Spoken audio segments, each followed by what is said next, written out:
এ ভাই জন্মিলে চলিতে পারে যোদ্ধা বলেই করে ওরা না পারিলে যোদ্ধা এই না পারিলে যোদ্ধা জানে সংসারে মুনি বলে লিখেছে বেদের গোচরে এমনি বলে লিখেছে বেদের গোচরে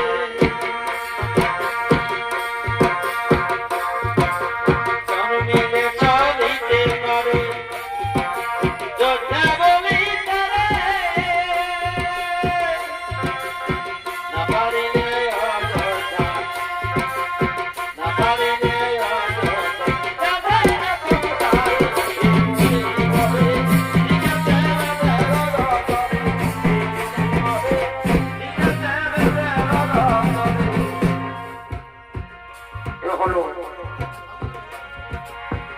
মহামণি মাতঙ্গ আজ মনের আনন্দে তার শিষ্যদের নিয়ে নিজ আশ্রমে আগমন করেছেন। আর এই মহামণি মাতঙ্গের ভূমিকায় আপনাদের আলো উদ্ভাসিত রঙ্গমঞ্চে ছৌ নৃত্য পরিবেশন করবে চিরহাত নিত্যানন্দ ছৌ নৃত্য নাট্যের পরিচালক ওস্তাদ জগন্নাথ সিং।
আমি অনেকদিন ধরে দেখে আসছি আমাদের আশ্রমে রান্না করার সমস্ত সামগ্রী শেষ হয়ে যায়, কিন্তু আজও পর্যন্ত কাঠের কোনো অভাব থাকে না।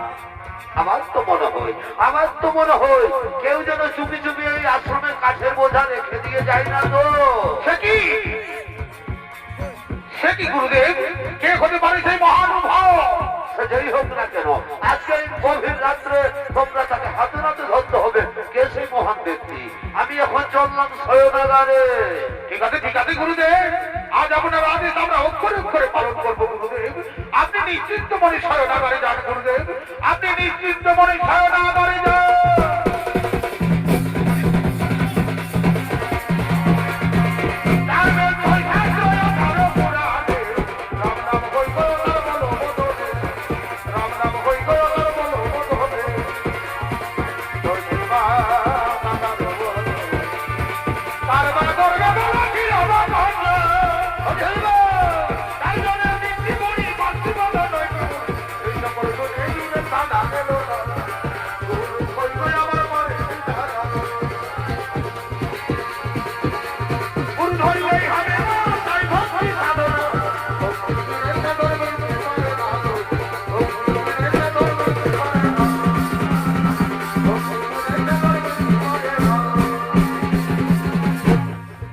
শোনো শোনো শোনো বলে দিচ্ছি ভাই সব, আজ আমাদের গুরুদেবের আদেশ এ যেন চুপি চুপি আমাদের এই আশ্রমে কাঠের বোঝা রেখে যায়। তাই আজকে রাত্রে আমরা অত্যন্ত প্রহরী, আজ আমরা দেখবো কেমন ভাবে সেই মহানুভব গভীর রাত্রে এসে আমাদের আশ্রমে কাঠের বোঝা রেখে যায়। তাই সকলে আত্মগোপন করো গুরু ঋষিগণ, সকলে আত্মগোপন করো। আমরা দুজন রইলাম এখানে, আর তোমরা দুজন চলে যাও আমাদের ওই আশ্রমের মুখ্য দ্বারে। দেখি কর্মট দিয়ে কেমন ভাবে সেই মহানুভব আমাদের আশ্রমে প্রবেশ করে।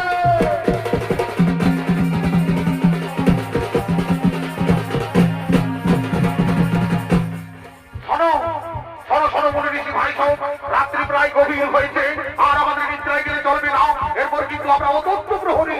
তাই আমরা দুজন রইলাম এখানে, আর তোমরা দুজন চলে যাও আমাদের আশ্রমের মুখ্য দ্বারে, আত্মগোপন করে রইবে ভালো করে। ঠিক আছে ভাই সব, আমরা চললাম সেই আমাদের এই আশ্রমের মুখ্য দ্বারে।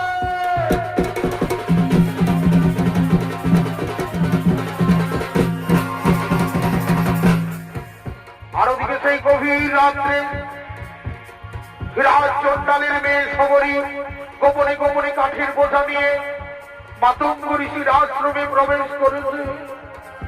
আর কাঁদতে কাঁদতে ঠাকুরকে বলছে, তোমার ভগবান, তোকে দয়াময়, আমি ছোট দাঁত চন্ডাল বলে সবাই আমাকে ঘৃণা করে, দিনের আলোয় কেউ আমাকে দেখতে পারে না। তাই তো গোপনে গোপনে গভীর রাত্রে কাঠের বোঝা নিয়ে মাতঙ্গ ঋষির আশ্রমে রেখে দিয়ে যায়, যাতে কাঠের অভাবে মুনি ঋষিদের অনাহারে না থাকতে হয়। ওগো ভগবান, ওগো দয়াময়, এর জন্য এই চন্ডালের সবরীকে ক্ষমা করে দিও ভগবান, এর জন্য এই চন্ডালের সবরীকে ক্ষমা করে দিও।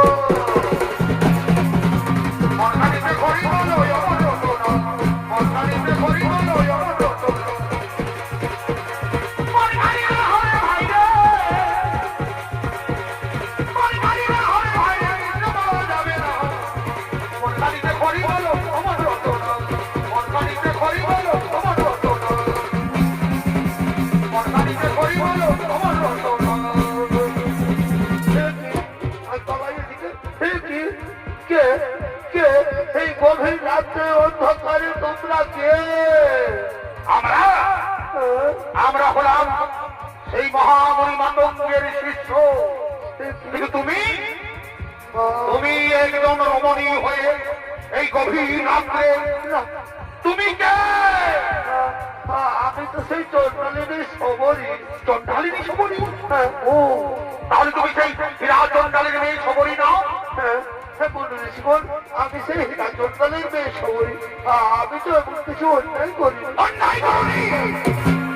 ওই শয়তানি, তুই ছোট জাত হয়ে, তুই নিচু জাত হয়ে গোপনে গোপনে আমার আশ্রমে প্রবেশ করেছিস।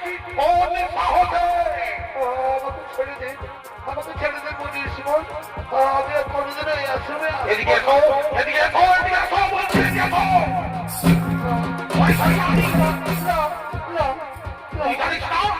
তুই জানিস না আমাদের আশ্রমে কোনো নিচু জাত, কোনো ছোট জাত কেউ কোনোদিন প্রবেশ করে না। আর তুই নিচু জাত হয়ে, ছোট জাত হয়ে গোপনে গোপনে আমাদের আশ্রমে প্রবেশ করেছিস। কোন সাহসে? ওই বলি যদি ভাই ভাও, আজ এই সবাই কাজ আমরা কাজ করতে করতে নিয়ে যাবো আমাদের গুরুদেবের কাছে।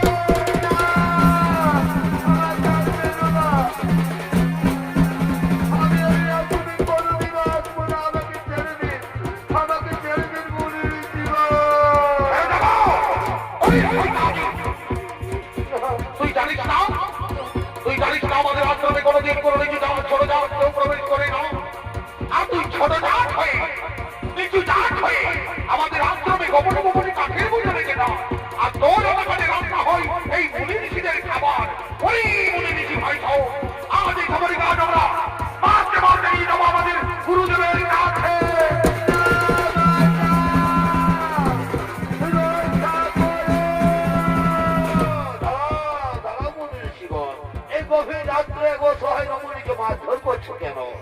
গুরুদেব, এই দেখুন গুরুদেব, এই সেই হীরা চন্ডালের মেয়ে সবরী এই আমাদের আশ্রমে প্রতিদিন গোপনে গোপনে কাঠের বোঝা রেখে দিয়ে যায়।